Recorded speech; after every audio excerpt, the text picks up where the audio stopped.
Remember last year when you brought that new computer home? You did the research, you compared everything, and you're playing games on the best value for your money. Well, that seems kind of like the distant past at this point, and you're wondering what exactly happened to my baby. Why'd it stop running so great? It's not like I bought a hunk of junk. Why has it degraded in performance so much? Is it because computers are inherently going to do that? Is that a fact of life for a PC gamer? It doesn't seem to happen to console gamers, and they play those damn things for decades after they're out of date. This computer's only a year old. Why is it acting like this? It didn't used to sputter like this on these same games I was playing a year ago. Does the hardware degrade? What's different? Why is it not working the same way it used to? Well, hey, take a breath. It's not as big a deal as you might think, and it's certainly not uncommon. And today, GameRanks wants to alleviate that confusion and answer the question for you: do computers get slower over time?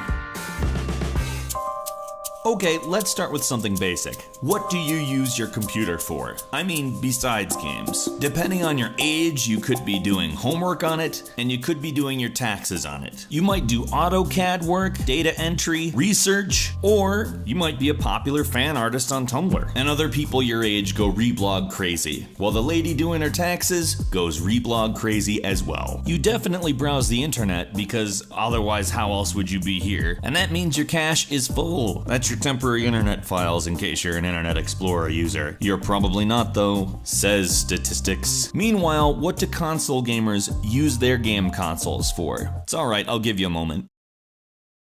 Okay, that's long enough. Pretty much just games. And maybe Netflix, but that's streaming video, and games have utilized video since forever. Why does this matter? Well, a game console is designed for something very specific: to play games. And a computer is a general purpose machine that is designed to accomplish as much as it can, at a favorable or acceptable level of performance. Don't mistake this for me saying that a PC is not as good as consoles for gaming, because it very much is. Technically speaking, it is objectively better. Psychologically speaking, it's called taste. Liking PC gaming or liking console gaming better, it's up to you. It doesn't make you better, and it doesn't make you worse. As I said though, if we're talking about technical things, it's better. Especially if you know what you're doing and create your own computer and gear it towards gaming. But does having a specific purpose actually affect whether or not it's better over time? Technically speaking, no. Psychologically speaking, once again, it can depend.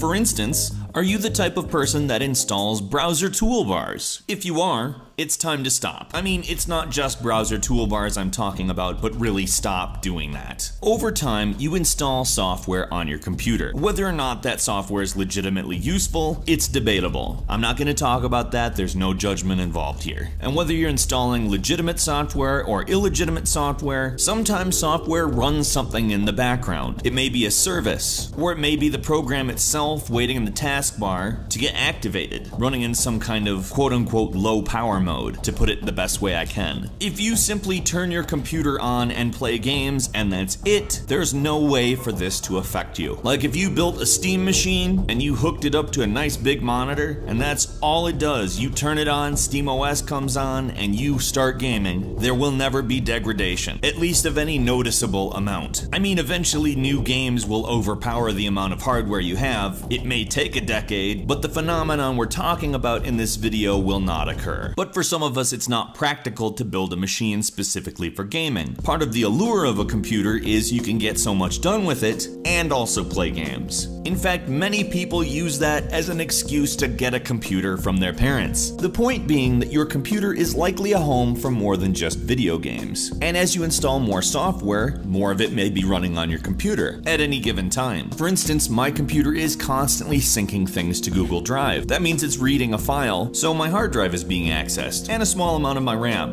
And if that thing is syncing and I try to play a game, there's no point. I have to close that. So to sum this part up, because the computer is a multifunction machine, you use it for more than one function. At least you can. And if you do, there's a pretty good chance that over time, you're going to have stuff running in the background that just wasn't there when you bought the computer. And depending on what you install, it could be a lot of stuff, and it could be very memory heavy stuff. And you actually can do something about this. It's different on various operating systems, but there's always a list of programs. See if there's anything in there that you don't don't use. If you just installed it because you thought it would be good or that you might use it, get rid of it. If it was running something in the background, it now can't. The other thing you might want to do is open the Task Manager and go to Processes. I like to arrange the processes by how much memory they're taking up, and by memory I mean RAM, not hard drive space, and see if there's something that's really eating up my available RAM. Almost every time I've seen a degradation in quality on my computer, it's because a lot of things that took up a fair amount of memory were running. Well, you can stop them right here, or you can identify them and uninstall them. Or now that you know what program it is, you can open it up, get into the options, and stop it from opening when the computer starts up.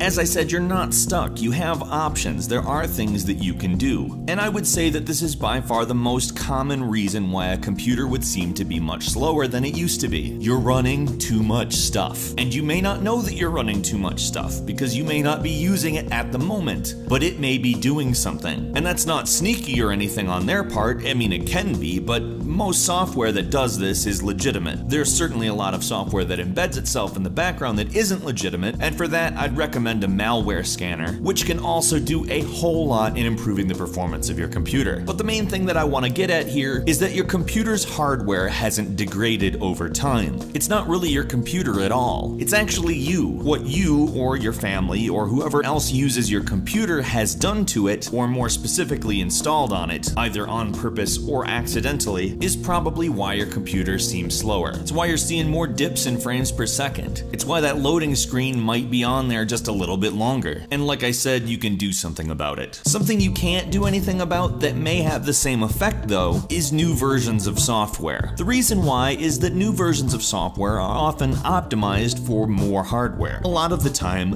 especially with online games, you're required to have the most recent version of it. Some software is the same way as well, and so is Microsoft Windows. You never really know when they're going to introduce a new tool that you don't really see running, but has a hand in everything that's going on. I'm not going to say that Microsoft Windows is going to suddenly install something that will significantly decrease your performance, but again, over time, you may see a lot of upgrades on a lot of your software that just starts nickel and diming away that performance. It can happen. That's just the nature of computers. Mainstream computers are not made specifically for video games, and people take advantage of that. I mean, right now you're on YouTube surfing the internet and watching videos, and while you could be on your phone, I'm guessing you're probably on your computer, especially if you've gotten this far in the video. You're not playing a game. I mean, you might be, but you're probably not. You're thinking about it though, and if when you switch out of this video and start playing games you want the best performance, it's probably a good idea to be aware of what's running on your computer. And if you've been experiencing some slowdown lately, that's probably how to fix it. Hey, so do you have any further advice for others who might be experiencing this type of problem? Or even just a question of your own? We do have a comment section and we encourage you to put all of that stuff in it. Also, if you do us a favor and click the like button, it helps us a lot. If you aren't subscribed to GameRanks yet, it might be a great time to do so because we upload brand new videos every single day of the week, and the best way to see them first is a subscription.